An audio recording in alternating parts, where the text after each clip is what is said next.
Investors can certainly sigh a breath of relief after those massive gains on Wall Street overnight. Wall Street's biggest single day of gains in history. In fact, Japan's Nikkei 225 is leading the region. It's up 3.5%. But of course, Japanese stocks are still rebounding from some fairly sharp losses earlier in the week. We're also seeing some solid support for stocks down under. Australia's ASX 200 is up around 1.5%, led higher by gains in energy picks, thanks to a sharp rise in oil prices, the highest in just over 2 years overnight.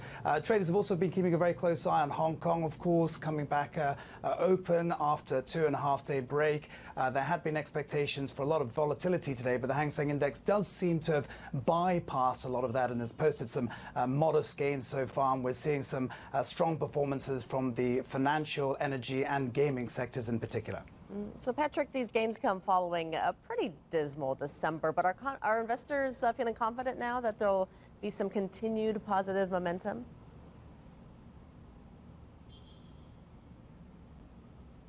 Well, that's certainly the big question, and a lot of it's going to come down to these trade talks taking place between China and the US and how they pan out. Interestingly, this partial government shutdown in the US seems to be having at least a little bit of negative impact at the moment. As far as we understand, traders have been keeping a close eye on the US Department of Agriculture's Foreign Agriculture Service for updates on Chinese imports of US products like soybeans and pork and corn.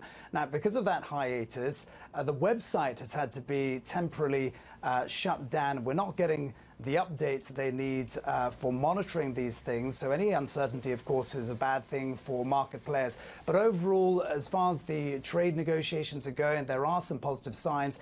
Beijing, just in the last week, has cut some import tariffs and has also issued this unified negative list, which offers some clarity on which foreign companies are allowed to enter the market, depending on which sector, of course.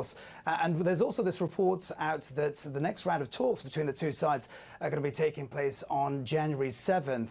And that, of course, is going to be the first time that the two sides are meeting since the start of the 90-day truce and since President Trump met with President Xi. So market players are no doubt going to be keeping an eye on developments there for direction.